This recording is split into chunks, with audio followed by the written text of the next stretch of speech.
Hola Stephanie, Hola Cristina, buenas tardes. ¿qué tal? ¿Cómo estás? Muy bien, muy contenta de estar aquí. Yo también, la verdad es que estoy muy agradecida porque tengamos la oportunidad de sentarnos y hablarnos un poquito sobre las pérdidas gestacionales, ¿no? Sí, que afectan pues, a muchas mujeres y muchas de las que vemos también en las clínicas de reproducción. sí, sí, sí, Bueno, una de las cosas que abordamos, ¿no? Cuando vienen las mujeres es por qué les ha pasado esto, sí, qué es lo que ha provocado que hayan tenido una pérdida. Y la verdad es que un gran bloque son los problemas genéticos o las causas cromosómicas, ¿no? Pero la verdad es que ahí no es todo. Y esto a veces es difícil de entender porque para algunas pérdidas vamos a tener explicaciones claras de por qué ha pasado, pero para muchas otras no. Lo que me lleva un poquito también a querer compartir contigo todo este tema, porque dentro de los estudios que nosotros podemos hacer, hasta cierto porcentaje de casos pues ya vamos a tener respuestas más claras, pero luego hay otros casos que no. Y una de las causas es que se ha asumido, ¿no?, que tener una pérdida gestacional, perder un bebé al principio, es normal, ¿no? Hasta 2 pérdidas se pueden considerar normales. Y yo quería hablar contigo de qué piensas de esto y de cómo puede impactar a la gestión de toda esta pérdida, de todo este duelo, ¿no? yo creo que es interesante lo que dices porque al mismo tiempo se normaliza un poco esto diciendo pues es normal hasta dos pérdidas y a la vez es un tema muy tabú, Total. que la gente no lo habla mucho, ¿no? Casi tiene vergüenza la gente a comentar que ha tenido una Mm, pérdida gestacional. Y yo creo que esto a nivel emocional impacta mucho. sí, Porque al final hay muchas emociones que entran en este proceso, desde el enfado, la tristeza, obviamente, la sensación de injusticia, de incomprensión, como sí. tú dices, que no sabemos muchas veces el porqué, lo que nos lleva también a sentirnos culpables a veces de qué he hecho yo para que pasara esto. Y creo que esta falta de información es muy difícil de gestionar a nivel emocional.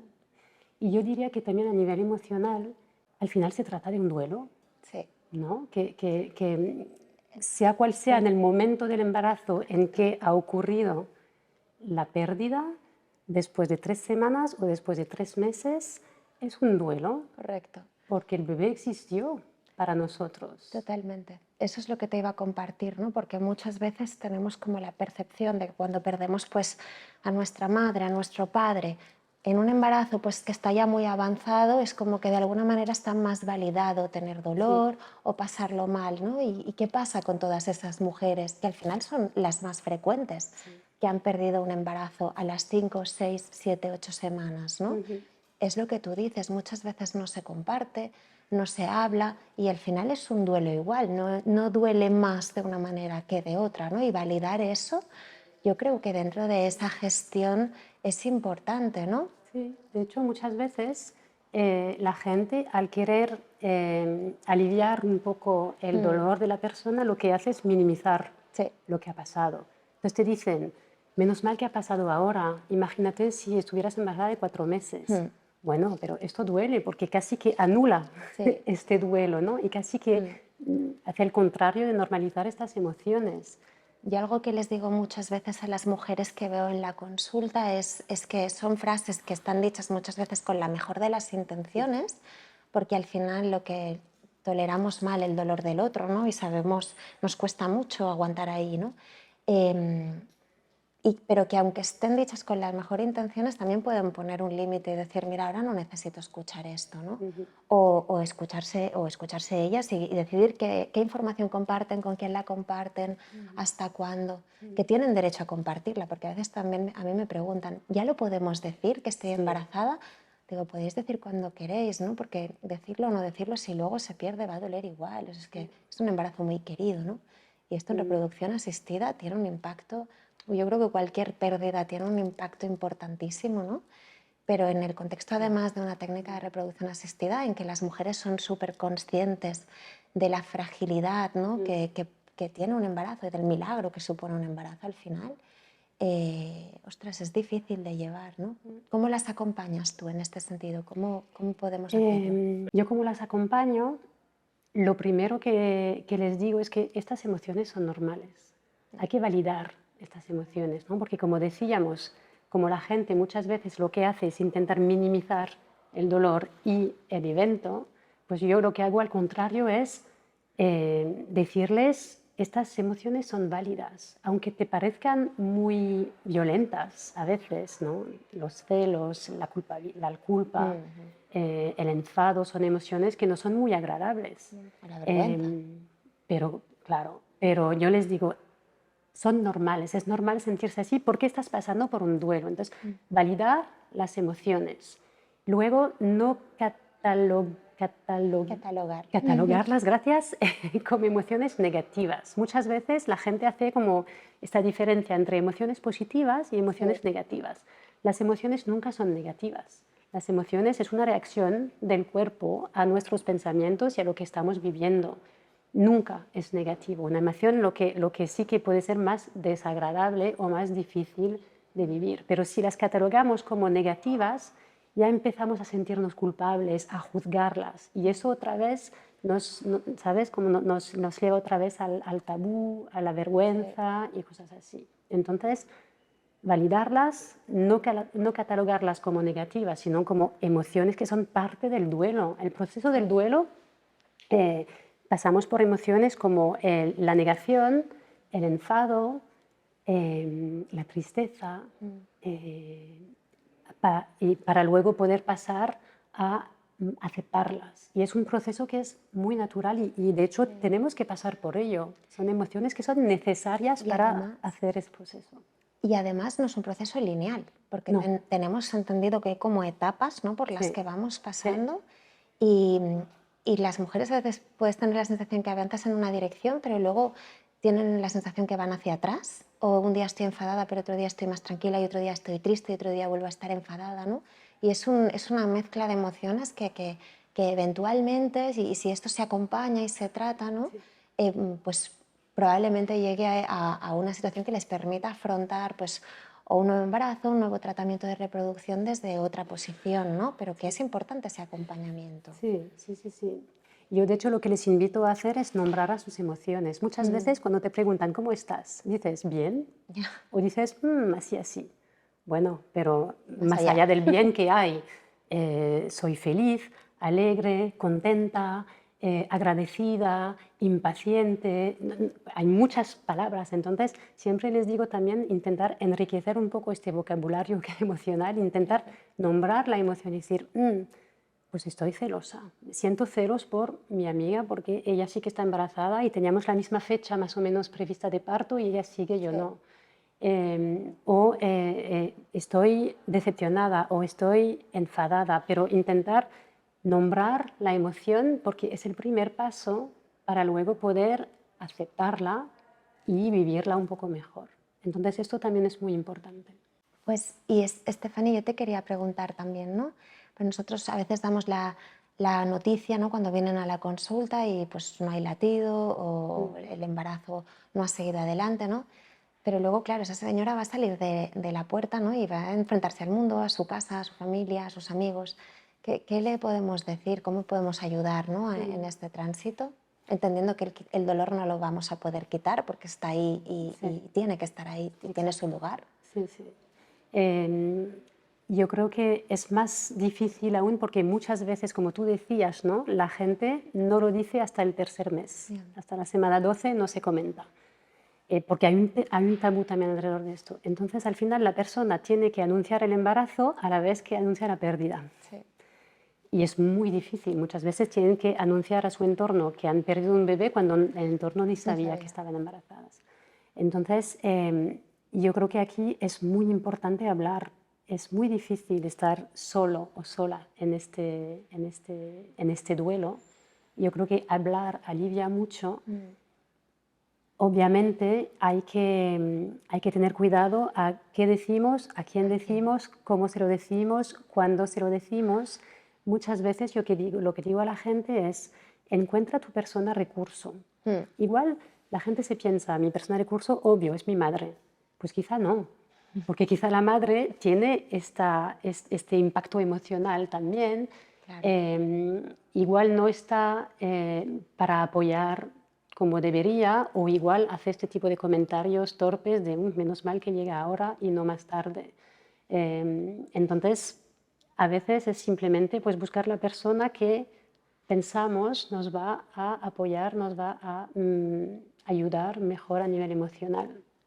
Y también poder decir lo que estás diciendo no me ayudas, ¿no? Que eso es muy difícil. Exacto. Y luego siempre lo que invito a la gente a hacer es piensa a quién quiero decirlo y a quién tengo que decirlo. A veces tienes que decirlo porque tienes a tu madre en casa y, bueno, y estás cansada o con dolor y, bueno, y tienes que decirlo. O tienes que decirlo en el trabajo porque estás de baja. Sí, Entonces, a quién quieres decirlo y a quién tienes que decirlo. Y para cada caso, un poco pensar, vale, ¿qué me espero de la persona? ¿Qué espero que me diga? ¿Es capaz de decírmelo o al contrario es posible que esta persona justamente meta la pata? claro. Y entonces es adaptar un poco tanto el nivel de esperanza, ¿no? De lo que espero de la persona, como el discurso. No hace falta decirlo todo a todo el mundo, a veces también es simplemente preparar algunas frases, ¿no? Para el tipo de comentarios estos, preparar una frase tipo de me está pasando una cosa difícil y prefiero no comentarlo porque es algo muy íntimo, pero gracias por preguntar. O, Eso ¿sabes? está muy Como bien. pensar un poco en qué quiero decir a quién y cómo puedo escaparme si no lo quiero decir. Y la gente a veces nos sorprende porque Sí, cuando das la oportunidad también y compartes esta parte, ¿no? Que da mucho miedo, pero a veces, y esto también lo sé por el feedback que me han dado algunas mujeres, que una vez lo han compartido, ¿no? y han explicado su experiencia, ostras, pues me enteré de que esta amiga mía también lo había pasado, exacto. o mi madre a veces, o mi sobrino, bueno, no sé, alguien de la familia, alguien del entorno, ¿no? Y dar esa oportunidad también a la gente a que te acompañe y también está bien porque no te sientes tan solo, Sí. porque ya es duro de por sí, ¿no? Y yo creo que podernos sentir acompañados ahí también va a tener un papel. Sí. Y yo creo que hacer esta reflexión de qué es lo que espero de esta persona y verbalizárselo a la Sí, persona, prefiero que no me hagas preguntas, pero que vayamos a tomar un café y reírnos o ir a hacer deporte juntas o no lo sé.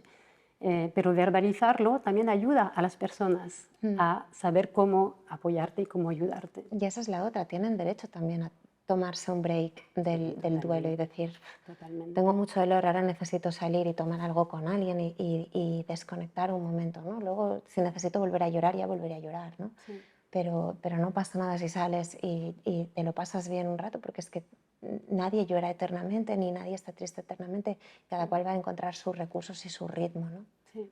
Y yo lo que siempre digo también es que hay momentos en que hay que ser egoístas.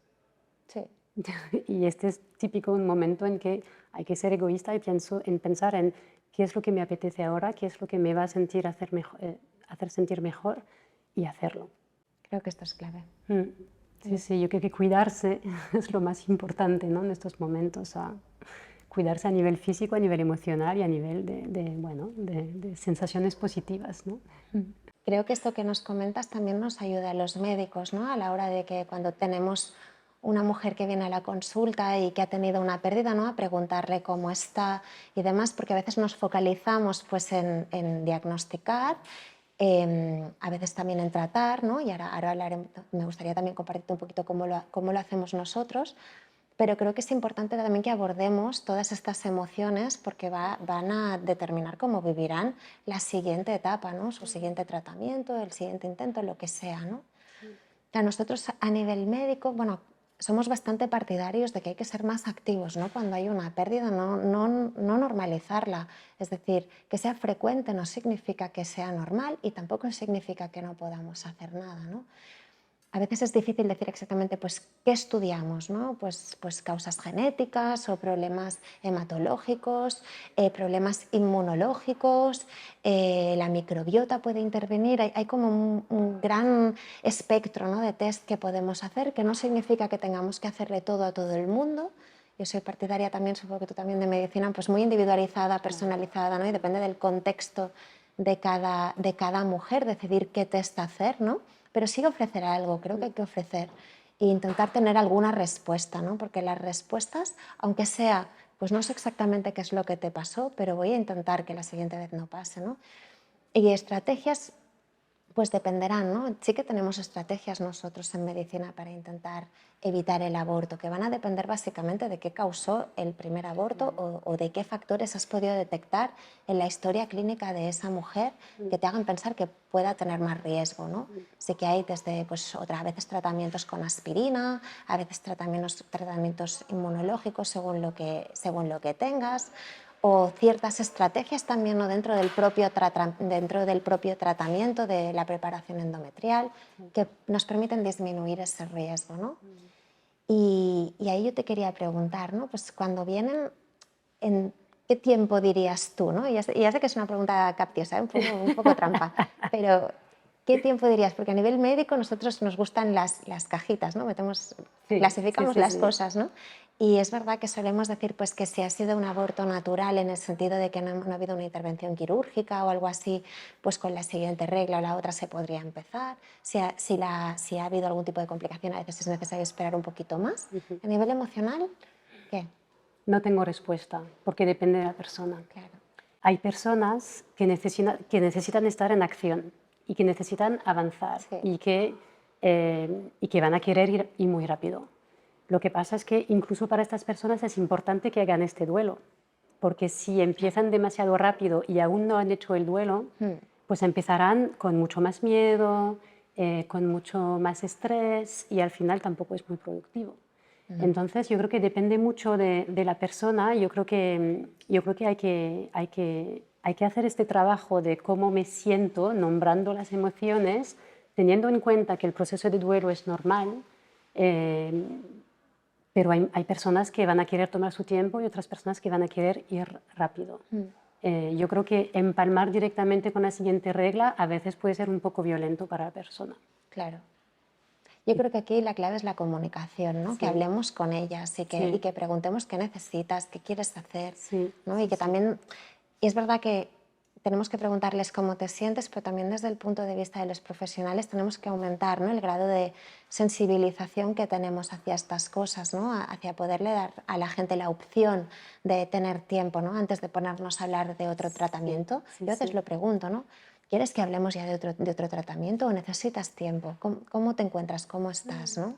Al final es autorizarles a ellas o a ellos a tomar este espacio de reflexión sobre sus emociones, ¿no? Que si tú las validas como médico, estas emociones, pues la persona se siente más autorizada también Bueno, a claro, es que al vivirlas. final yo siempre les digo a las mujeres que esto es un trabajo en equipo, ¿no? Sí, No un equipo médico, sino nosotros trabajamos con nuestros pacientes, las parejas, las mujeres que vienen a vernos, ¿no? Y ellos nos traen una problemática, nosotros trabajamos con ellos, ¿no? Y creo que también en esa función de equipo, el abordaje que se hace del aborto, ¿no? Pues incluyendo profesionales como tú, con la experiencia que tenéis, es clave, ¿no? Para justamente la siguiente experiencia en el embarazo, porque un embarazo vivido con miedo, ¿no? Decimos el embarazo es una cosa bonita, pero no todo el mundo lo vive como una cosa bonita, porque depende de tu experiencia, de tus antecedentes, sí. puede ser algo que da mucho miedo, ¿no? Sí, sí, al menos los primeros meses, cuando sales de un tratamiento de reproducción asistida, en general los primeros meses de embarazo nunca son muy serenos y tranquilos. Siempre hay una dosis de estrés. Yo creo que es lo que es súper importante en procesos de fertilidad en general y más aún cuando se vive una pérdida gestacional, es, como tú dices, el trabajo en equipo. Es decir, que tú tienes la parte médica y le puedes aconsejar muchas cosas, pero la persona también puede hacer cosas a nivel emocional, pero también a nivel de estilo de vida, Correcto. para como sentirse más proactiva o más activa en el proceso, como tomar las riendas. Bueno, y tendrá un impacto real, ¿eh? Un Sí, estilo de vida saludable, con unos hábitos de vida, con una higiene de vida, ¿no? Pues evitar tóxicos, hacer ejercicio, todas estas cosas que decimos muchas veces, ¿no? Y al final, cuando lo dices muchos, parece como que es obvio o se da por sentado. Esto tiene un impacto real sí. en la salud de esa persona, pero también en su salud reproductiva. Y ese impacto es que, como te digo, es real. No somos conscientes porque parece que va todo rápido y que son cambios difíciles, pero a veces pequeños hábitos marcan una gran diferencia, ¿no? Y ahí tenemos Sí, un sí, trabajo importante todos por hacer. sí. Yo es lo que siempre digo, ¿no? Es la suma de pequeñas cosas Sí. que van a hacer que te sientes mejor a nivel emocional, pero a nivel físico también. Correcto. Entonces, Y no ahí hace es falta verdad. cambiar de vida de un día No. para otro, pero la suma de pequeños cambios, de pequeñas cosas, te puede cambiar muchas cosas. Sí. Bueno, y es así, desde un punto de vista médico, tenemos test, tenemos herramientas, tenemos algunos tratamientos, estrategias, demás que pueden ayudarnos a minimizar riesgos, pero ese trabajo en equipo de lo que hace la mujer o la pareja en su casa, eso será clave también para marcar esa diferencia. Sí. Ya que yo creo que ahí tenemos formación por hacer, Sí. también tenemos sensibilización, ¿no?, a la población, a las mujeres. Sí, es verdad que las mujeres que vemos en reproducción asistida, yo digo que somos médicos afortunados, ¿no? Porque es verdad que están muy motivadas para hacer estos cambios y es una gran oportunidad, una ventana de oportunidad para su salud, ¿no? Sí. Y también pues complementando todo esto, ¿no?, pues nutricionistas o coaches especializados, ¿no?, en fertilidad, que no es lo mismo en otros aspectos de la vida, ¿no? No, no, claro. Pues ahí podemos también hacer un recorrido quizás no tan ortodoxo o tan clásico, ¿no?, como el que estamos a veces acostumbrados. Sí, y más individualizado, como tú decías, ¿no? Una cosa personalizada, porque cada mujer es diferente, cada embarazo es diferente, cada proceso es Y diferente cada duelo es y diferente. cada duelo es diferente, por lo cual tener un proceso más personalizado, un acompañamiento más personalizado tanto a nivel médico como a nivel más de coaching o de estilo de vida es muy importante. Yo también te quería preguntar, Cristina, ¿qué consejos das a tus pacientes sobre cómo abordar un nuevo ciclo cuando se ha tenido una pérdida o un nuevo embarazo? Claro, yo lo primero es investigar sobre esa pérdida, no decir, vale, pues un aborto y sigo al siguiente. No, me tengo que parar un momento a nivel médico y analizar, por ejemplo, en reproducción asistida, pues cómo fue el ciclo, ¿no? Cómo eran los embriones, cómo hicimos la preparación endometrial, revisar el historial de la mujer, volver a formular preguntas si creo que es necesario, ¿no? Para intentar tener más información, no conformarme con un aborto. Venga, pues empezamos otra vez y ya está, ¿no? Y muchas veces eso cambia mi conducta a la hora de abordar un nuevo tratamiento. A veces cambio de estrategia, pues si es una preparación endometrial, cambio el tratamiento, o a veces doy algún tratamiento complementario, o a veces pido test o al marido, si es una mujer que viene con pareja, o a la mujer, dependiendo de la situación, ¿no? Y cuando tengo toda esa información es cuando planteo un nuevo ciclo y cuando planteo una nueva estrategia, ¿no? Antes no. Y claro, evidentemente siempre va a ser muy individualizada porque cada mujer es diferente, porque cada experiencia es diferente, pero ese aborto nos aporta una información que no podemos ignorar a la hora de buscar otro embarazo, ¿no?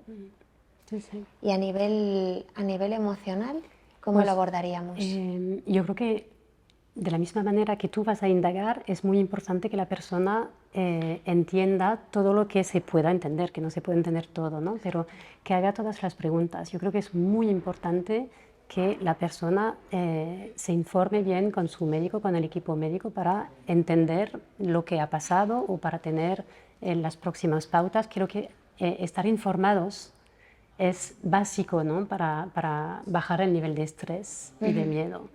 Y luego a nivel emocional, pues lo que decía un poco antes, ¿no?, de nombrar las emociones y aceptarlas, pero también nombrar los miedos.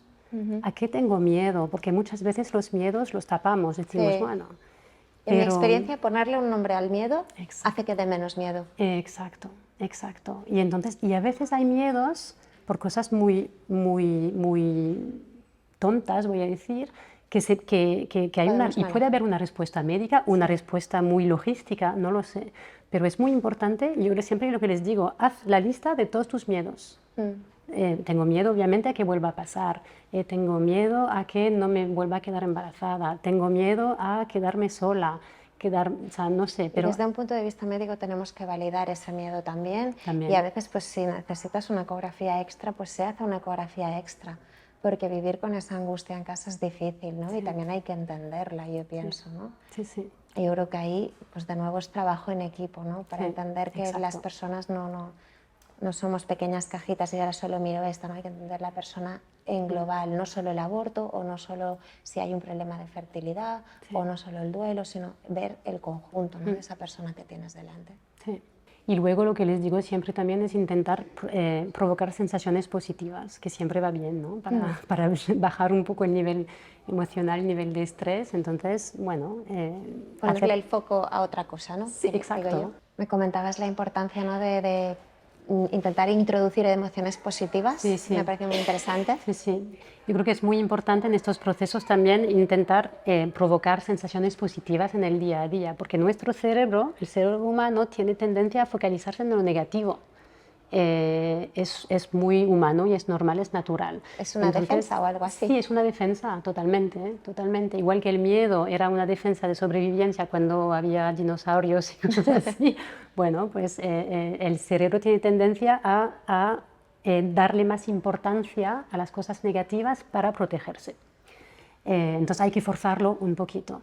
De hecho, es una creencia, ¿no? Porque en realidad que estés con miedo todo el rato de que pase, porque te da miedo ilusionarte por si te vuelve a pasar, no va a hacer que el dolor sea menor, ¿no? Aunque sea comprensible que dé miedo volverse a ilusionar. Yo lo que siempre digo, ¿no? Si tienes miedo de antemano, antes de que pasara, o vas a sufrir 2 veces porque sufres antes y sufres después, o sufres para nada porque esta cosa nunca llega. ¿Y cómo lo manejamos eso?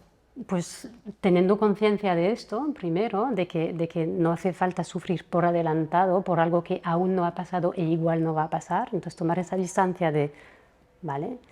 Y luego, pues nombrando estos miedos y intentar pues, provocar sensaciones positivas para distraer un poco el cerebro. Creo que es muy interesante, que además requiere aparte de un gran trabajo personal, Sí. ¿no? De conocerse, de pararse un poquito, Sí. requiere mucha valentía, ¿eh? También, porque al final la conciencia es como quien pone una puerta y luego tú decides si cruzas o no. Sí, totalmente. Y esa parte aquí, bueno, yo creo que ahí tenemos un rol, ¿no? Los profesionales, a invitar primero a ver la puerta y luego a cruzarla, ¿no? Sí. Creo que eso es importante. Porque igual la puerta ni la ven. Si Por tú la eso. enseñas, pues sí. Por eso. Sí, sí. Yo creo que con eso ayudaremos a muchas mujeres a que tengan una experiencia al menos más serena, ¿no? de las cosas que no podemos cambiar. Exacto. Y igual también ayudarlas a encontrar salidas, ¿no? Sí, sí. Muchas gracias, Esther. Gracias a ti.